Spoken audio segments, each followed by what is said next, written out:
Yes, what is the pleasure of the Honorable Defensor, one of the members of the panel of prosecutors? You may proceed, sir. Thank you, Your Honors.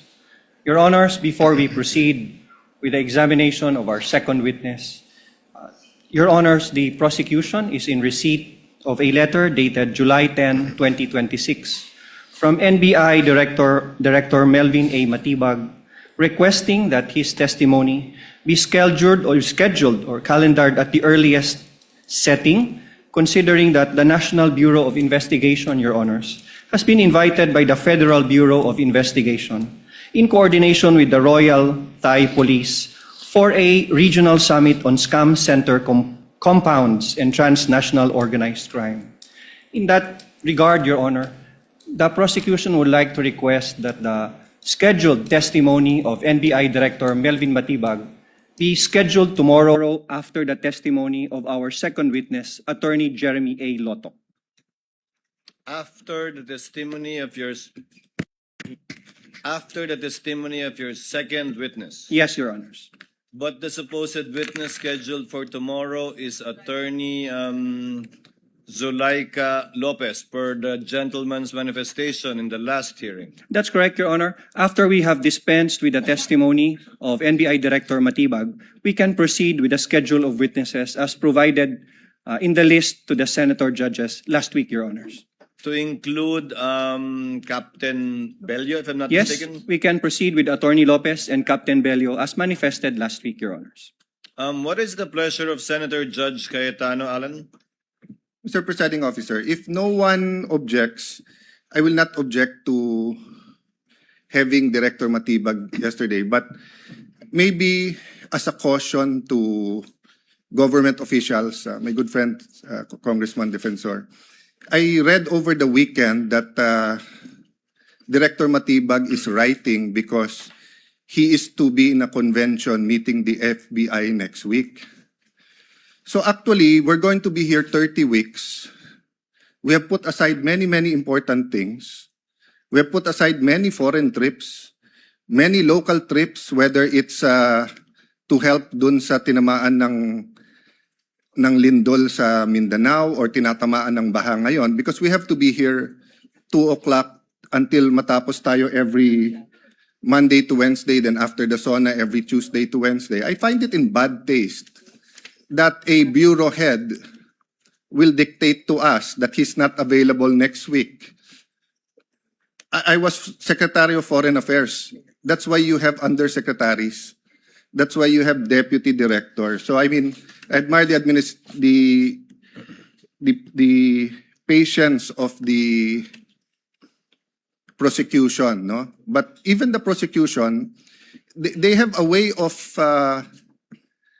timing and laying down the witnesses. So I don't want later on to say na dapat natanong ko muna to sa unang witness, kaya lang si Director Matibag inuna dahil ganito, ganyan. No, so I'd like to put that on the record and ask my colleagues if that's acceptable to us. I mean, yung 20, well, at least those who are not in jail, or the 21 of us are here. The whole government nakatutok. We put aside so many important things. And then one witness who is in the government, who is a bureau head, will tell us, sorry, but because he has to be with the FBI, siya na yung mauna tomorrow. That might be a bad precedent, Mr. Presiding Officer. May I be allowed to give a reply, Your Gentleman will Honors? please respond to the point of Senator Judge Alan Cayetano. With due respect to the Honorable Senator Judge Alan Peter Cayetano, we will always respect the decision of the Honorable Court. However, we will only be advancing his testimony one day based on the subpoena that we have requested the Honorable Court. He is scheduled to testify until Wednesday, and that we will not disrupt the scheduled list of witnesses. We will simply advance it one day, Your Honor. With due respect, Congressman, Representative Defensor, I asked that question poignantly last week. If Matibag will be one of your witnesses for this week, and you said no. In fact, you corrected Attorney Ligutan when he mentioned Director Matibag as one of your witnesses and instead gave me a list of Lotok, Zulaika Lopez, and Captain Bello. Matibag was not included. In fact, I don't think we issued a subpoena for Director Matibag for this week. Given your manifestation after you took over, given that you have, as you said, control and supervision over the counsel for the prosecutors. So he's not in your list this week. He's not being advanced for a day, sir.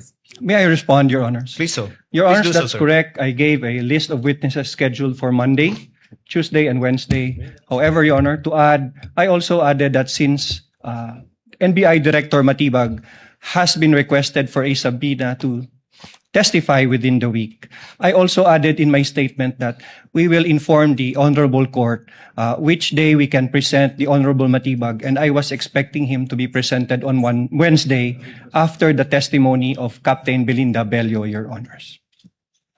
I confirm that, but the situation is, given the one witness per day rule that we supposedly have under the rules of court, no subpoena has yet been issued to Director Matibag to appear this week. Can the clerk of court kindly confirm that for us on the record? No subpoena has been issued for NBI Director Matibag. May For I this week, respond? May I respond, Your Honor? Senator Judge Alan Cayetano is recognized. Actually, my statement and my question to the court is not really addressed to the prosecution. You will have to do the best you can to represent, what you're fighting for. No, so I commend you for adjusting. But my recollection is because I'm also waiting for his testimony, and my recollection last week he said that we will not see him this week. And I think 11 days, no, 11 days ang That's correct, Your Honor. sa article na to. So we're on day 4. So kung hindi siya pwedeng next week, that's day 7, 8, 9. Again, I don't want to dictate sa prosecution or ano, but to suddenly say na tomorrow na siya, when I'm preparing for our oral argument tomorrow and the other witnesses, is a little bit, it's a small inconvenience for today. But I hope it doesn't become a rule, especially for a bureau head. I mean, if no one else objects, but if someone objects, I don't think it's really a good rule. Rules are important. I'll have to keep, you say technicalities. No, rules are important. So even yung notice, we agreed on, presiding officer, 3-day ba? 5-day notice. 5 days for witnesses not mentioned in the pretrial order. And then 3 days kapag 3 days, given the fact that we will be announcing the witnesses for the following Yes. week on the last day. Yeah, anyway, I said my piece, but I hope we will not be able to move faster if we have to accommodate the witnesses, especially if they're in government. May I add something, Your Honors, before we... the honorable defensor, presiding officer would like to hear from the counsel for the respondents. Attorney Binlon, what say you? Yes, Your Honor. We would have to oppose on the basis of the following. Number one, it will be in violation, Your Honor, of the impeachment court's directive that was given last week, insofar as the identities of the witnesses and as well as the order of the presentation. Number two, Your Honor, it will be, again, as mentioned by Senator Judge Cayetano, a violation of the 5-day notice rule. Since while he was subpoenaed the week before, Your Honor, we are learning that he will be presented this week. So the 5-day notice will not be observed. Number three, the prosecution cannot compel also the defense and this impeachment court to present witnesses according to their schedule, considering also that these witnesses have already been identified and determined. Of course, it will be a violation of the basic tenets of fair play, and to join again the manifestation of Senator Judge Cayetano, it will set a bad precedent insofar as surprise witnesses will be allowed at any point of the proceedings. Number five would be, it will also violate our right to cross-examine intelligently. We have done our best to prepare for their witnesses. However, these last-minute changes really affect the preparation involved, Your Honor, and insofar as laying down the case that we want to establish. And finally, if there are violations of these preceding rights, there will be a violation of procedural due process, which of course can give way to another ground to further delay the proceedings. Moreover, Your Honor, we would, if the prosecution would also allow, can we also get a copy, Your Honor, of that invitation? And maybe inquire of the prosecution if at the particular travel authority has already been made. Because, Your Honor, we received information as well that the FBI had already conducted a summit, a regional summit of some sort, but it was conducted in other words, last month, Your Honor.